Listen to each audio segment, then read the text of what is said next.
Niso Economia.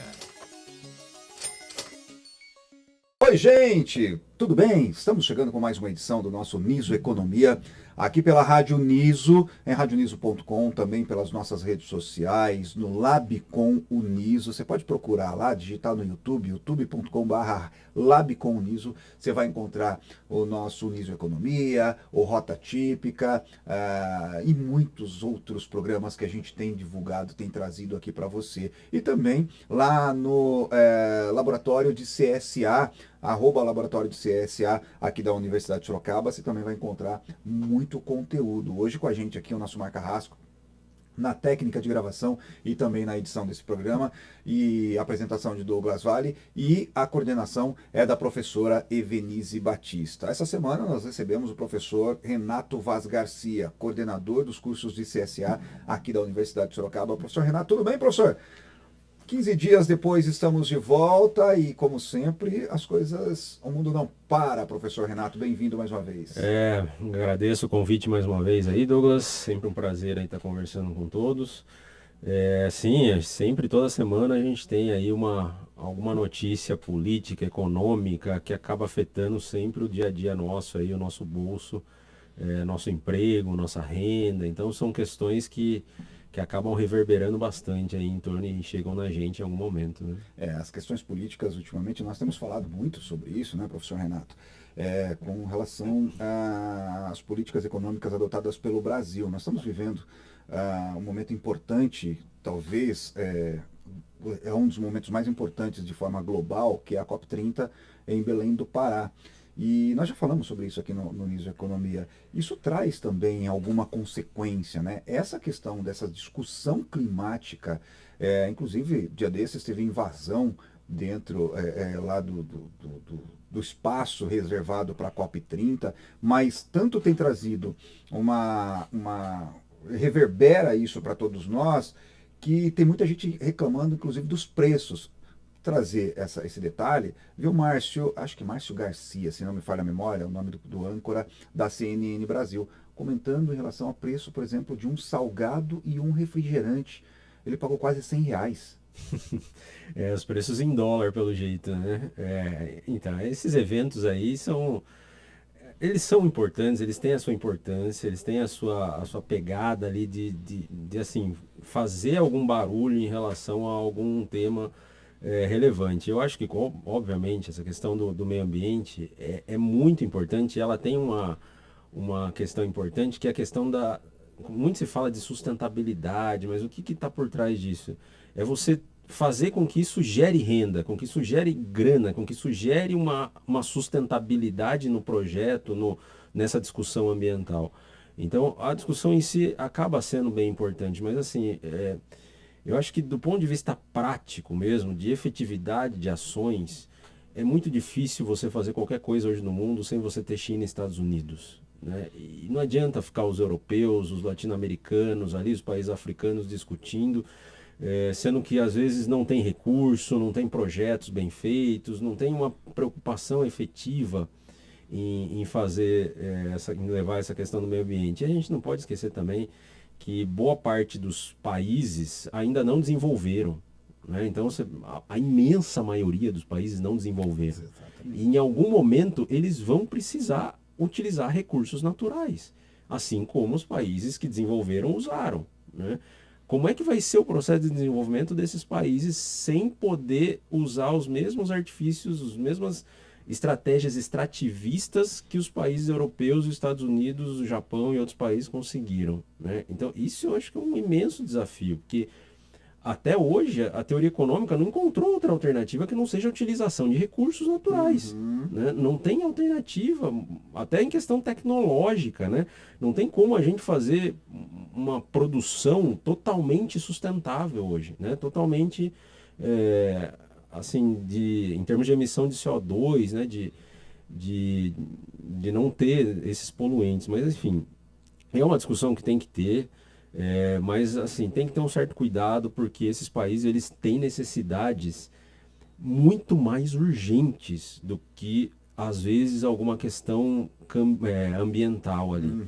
E que fique bem claro, eu não estou falando que o ambiental não é importante, Sim.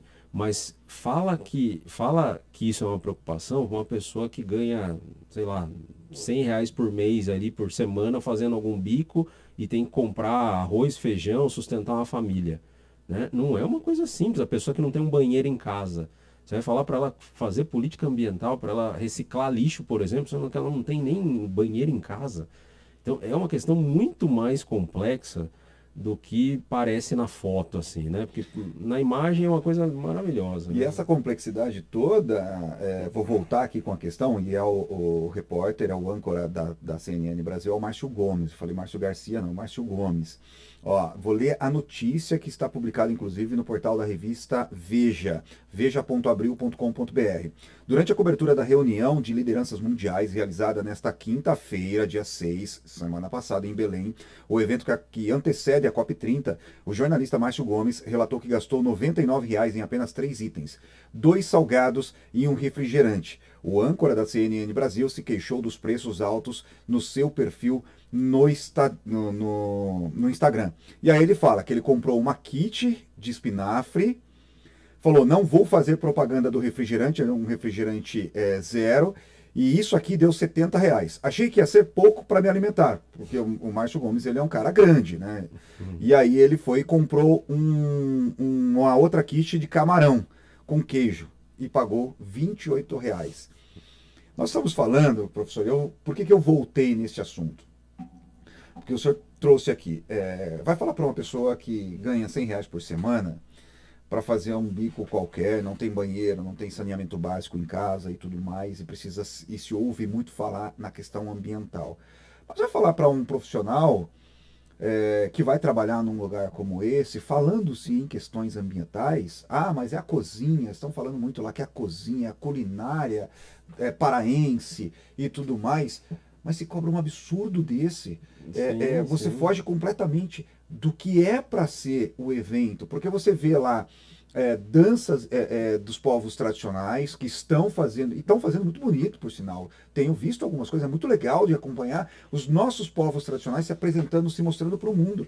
Mas o mesmo povo tradicional, ou o mesmo povo que reside ali em Belém do Pará, e que sirva também como uma crítica aberta, eles não estão preocupados com essa questão do meio ambiente, eles estão preocupados, Lógico. todo mundo está preocupado com o seu Exatamente, bolso. exatamente. Então, a população lá, inclusive Belém, é uma cidade até um pouquinho mais envolvida. Você pega o restante ali do Pará, é uma situação lamentável, né? O nível de pobreza, de infraestrutura que essas pessoas têm, né? Você vai construir estradas lá, como que você vai construir estrada assim em locais em que às vezes não tem como não derrubar, né? Alguma mata, alguma questão, assim, é impensável isso. E aquilo lá, como é que você vai tratar disso do ponto de vista social? As coisas elas se chocam em muitos momentos, né? O ambiental ele acaba se chocando com o social e econômico e não significa que um dos dois deve prevalecer, mas que a discussão tem que ser mais assim profunda, né? Não é uma coisa de tipo, o ambiental então você não pode fazer nada, tem que ser só o ambiental que tem que levar em consideração. Essa questão aí dos preços é um antagonismo assim gigantesco, né? Porque de um lado você está propondo uma questão mais positiva, uma questão mais ambiental, uma questão sustentável, e do outro lado você está querendo explorar, né? Porque não é possível, né, que você não está ganhando uma margem absurda vendendo Um um refrigerante refrigerante. e 2 salgados, né? Ou um refrigerante, pagar Então. R$ 70, acho que era o refrigerante Akishi. A quiche é um prato um pouco mais requintado para algumas pessoas, então ok, você paga aí R$ 25, dependendo do lugar que você vai comer, vai numa Avenida Paulista em São Paulo, você paga 25, R$ 30 numa quiche, mais de repente É, do estilo da culinária. Agora um refrigerante, se a gente parar para pensar em R$ 30 numa quiche, você pagar mais R$ 35 num refrigerante. sim. Não, e é aquela questão econômica de sempre, né? Oferta e demanda, né? Se você está querendo muito, meu amigo, e não tem alternativa, eu vou cobrar o quanto eu quiser, né? E aí você vai ter que pagar mesmo. É o que está acontecendo, por exemplo, nos Estados Unidos. Vamos lá voltar para o nosso bom e velho amigo Donald Trump, porque agora ele decidiu que vai baixar a tarifação do café, porque o americano não quer pagar mais caro no café. Né, estava óbvio isso, né, Douglas? Porque, assim, ele ficou pressionado de uma forma, porque não, tem várias políticas públicas que são feitas que você faz em favor das empresas ou em favor dos Hum. consumidores. Nesse caso, os dois lados estão pressionando o presidente, porque, primeiro, os Estados Unidos não produzem o café que ele consome. Né? Ele precisa do nosso café, precisa do café da Colômbia, do Vietnã, do Equador, de todos os países que exportam para eles. Se não tiver café deles, os Estados Unidos não vai produzir café. Né? Isso é um protecionismo tão burro, né, nesse sentido, porque você está se protegendo de uma coisa que você não consegue fazer. Então é para parar de fazer mesmo. Para a gente poder explicar, os Estados Unidos não produzem o café porque o clima dos Estados Unidos não é compatível com o clima Sim, para se produzir. sim. Então precisa de um clima realmente um pouco mais tropical, É, caso do são, Vietnã, da América do sim, são produções mais extensivas, locais úmidos, tem toda uma climática por trás disso. E tem aquela questão também, Estados Unidos ele pode até fazer um café, mas ele vai ter que deslocar recurso produtivo que está sendo usado para outra coisa agora. Uhum. Né? O americano que trabalha na metalurgia, ele não vai querer fazer café. Né? Então, é tudo um jogo econômico internacional, né, envolvido nisso. E aí, além de estar pressionado pelas empresas, porque daí, empresas como Starbucks, Peet's, que são empresas grandes de café nos Estados Unidos, eles não têm aonde comprar. E o Né? americano consome E o homem muito café. consome demais, demais, demais de café. Né? E aí, do outro lado, o consumidor também, porque daí o consumidor vai atrás do café, a Starbucks vai falar, ô meu amigo, né, ou qualquer outra empresa de café, cafeteria, você vai ter que pagar isso daqui, não tem alternativa, né? Eu estou simplesmente repassando o custo. E aí virou essa disputa e agora o Trump vai ter que mais uma vez, né, voltar atrás porque não tem alternativa. E é aquilo que você falou, café é uma coisa para o americano é impensável ficar sem, né? É impensável aqueles copão gigante que eles tomam lá, aquele café mais aguado, né? Mas é impensável mesmo. E agora é mais uma, né? Que Deixa eu ele te volta atrás. perguntar, Renato, professor Renato, eu ainda não tive a oportunidade de ir aos Estados Unidos e quero ter essa oportunidade em breve, estamos trabalhando por isso, Uhum. mas alguns amigos meus que já estiveram lá e foram, inclusive o saudoso José Roberto Ercolim, que esteve nos Estados Unidos é, várias vezes, que a filha estudava lá nos Estados Unidos, ele dizia, olha, você tomar, eu fui numa cafeteria nos Estados Unidos e eu fui tomar, foi para Illinois, onde a filha estudava. E tomar um café lá é horrível, é muito ruim. Aí eu entrei numa outra cafeteria e a pessoa, o atendente, perguntou qual que o senhor quer. Ele, the best, o melhor. E o melhor, ele imaginou que seria o café brasileiro. E não era, o café colombiano. Ele falou, cara, mas é tão ruim, eu não conheço, não tive a oportunidade de Uhum. provar. Então eu estou falando algo que eu conheço, o café nacional. O nosso café, muito, muito lá, os cafés arábicas, que agora é essa gourmetização. É ruim mesmo, professor? Não, é de uma qualidade inferior, não, sem dúvida nenhuma, né? O café brasileiro, ele, assim, eu não sei se a questão é o café em si, mas eu acho que é o modo de preparo, Aham. eu acho. E aí eles têm um costume de, assim, o café de redes, assim, é mais parecido com as nossas redes aqui, né, de cafeterias. Agora, você vai, por exemplo, em restaurante, né, que eles chamam de diners lá, eles têm costume de fazer assim, litros e litros de café e deixar aquele café pronto ali por muito tempo. Então a gente sabe, quando o café fica muito tempo parado ali, ele vai ficando com um gosto já meio ruim. Aham. E é até engraçado, assim, porque, nossa, e eles, assim, eu lembro que eu fui uma vez num diner desse, e aí pedi um café lá, tomei assim, nossa, era até a boca, né? Um Eles que litro, eles né? enchem. Aí eu Você não tomei dorme. metade só, assim, já não tava aguentando mais.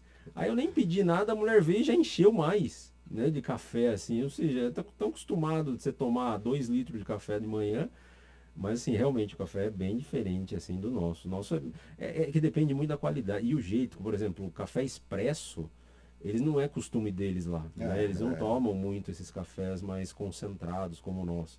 Né? Aliás, café é uma coisa assim, eu sou apaixonado por café. somos dois. E o brasileiro, ele acaba às vezes caindo em algumas questões aí meio que, assim, meio fantasiosas, porque a gente acha que o café bom é aquele café extra forte, né? Aquele Aham. café mais escuro, mais torrado. Na realidade é o pior café que Assim. tem, né?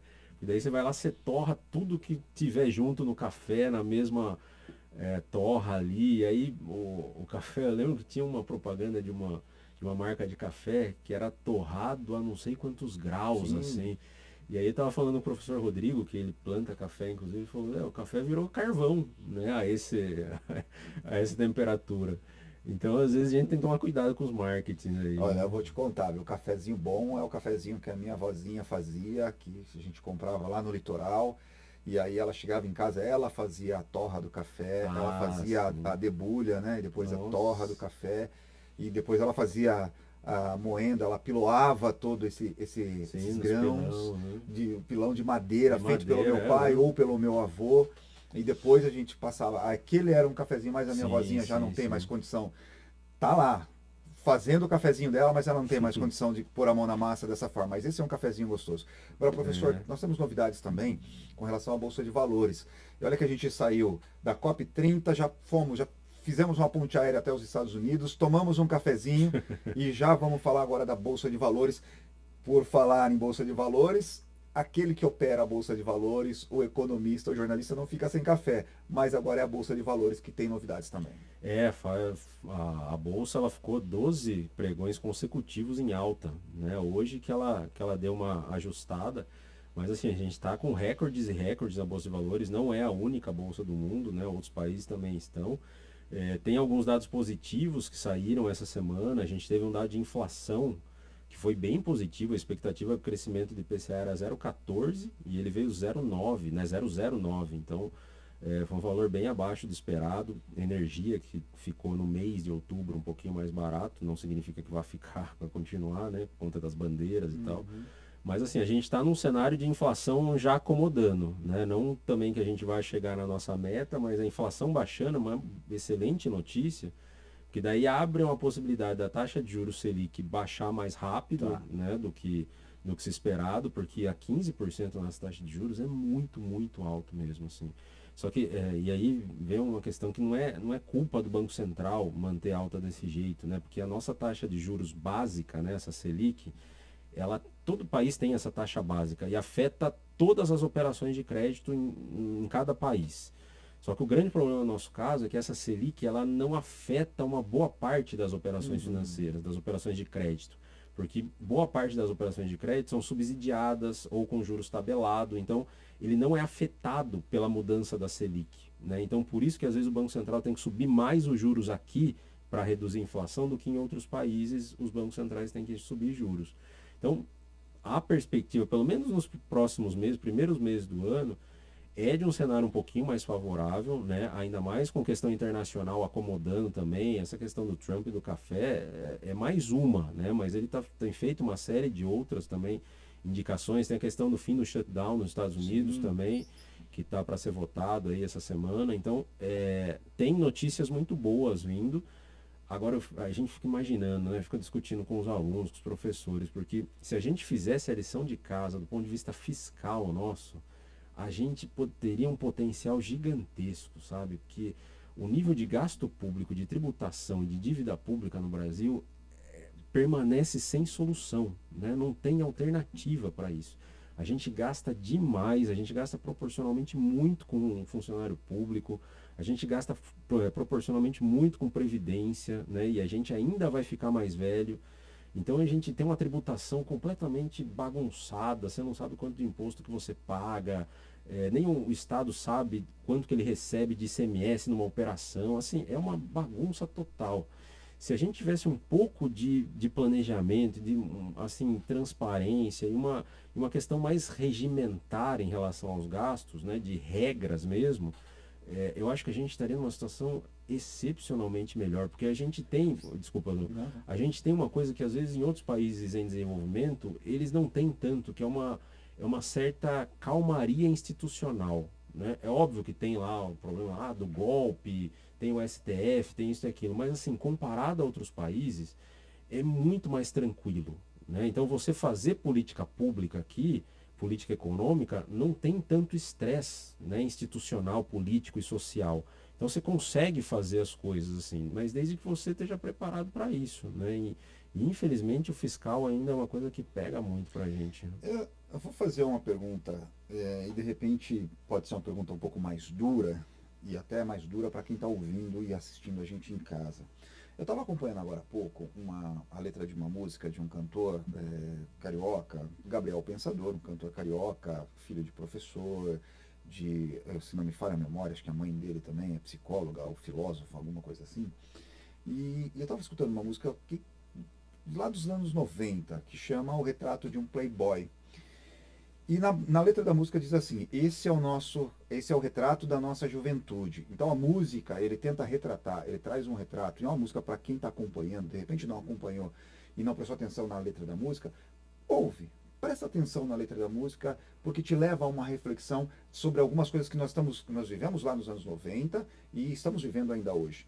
Mas o que mais me chama a atenção dentro disso que o senhor falou, professor, é que esse é o retrato, ele diz na letra, esse é o retrato da nossa juventude. E eu não vou continuar a letra da música. Essa questão institucional é o retrato do povo brasileiro? A gente pode dizer que é o retrato do povo brasileiro, que muitas vezes, e eu já falei isso aqui algumas vezes, eu trago sempre o meu exemplo, às vezes a gente está meio descompensado financeiramente, e esse ajuste precisa partir, eu preciso entender que eu preciso fazer esse ajuste nas minhas finanças, e aí o governo, de repente, começar a enxergar que as pessoas estão se ajustando financeiramente, buscando formas de rentabilizar um pouco mais, e aí o governo tentar também se ajustar. O que a gente vê lá em Brasília, ou nos governos, nos palácios, é um pouco do retrato do que a gente vive como comunidade? É uma questão bastante complexa, né? Porque eu acho que, assim, eu não, sinceramente, eu não saberia te responder se isso é um reflexo. Batata quente para o senhor, professor. Se isso é um reflexo, assim, da forma com que nós tratamos essa questão do dinheiro, da responsabilidade. Eu sinceramente, eu não saberia te dizer se o perfil do brasileiro é esse perfil em termos de responsabilidade fiscal, assim dizendo. Mas eu acho o seguinte, isso acaba sendo um retrato de uma certa teia social que a gente criou, e aí também é uma percepção minha, assim, né? Muito baseado em... Não é uma sociedade de castas, assim, mas é uma sociedade muito de níveis, assim, né? Então, me parece que sempre quem está, né, num nível inferior, ele está almejando esse cara de cima. E a hora que ele chega aqui, eu não sei, a minha impressão que eu tenho é que ele meio que se acomoda ali e começa, como a gente diz popularmente, como sobe na cabeça ali, né? Então, a pessoa, por exemplo, um político, né? Imagina, o cara foi eleito um deputado, um vereador, o que quer que seja. Esse cara, a hora que ele foi, ele tem um trabalho a cumprir. Ele não tem que falar, eu sou celebridade agora.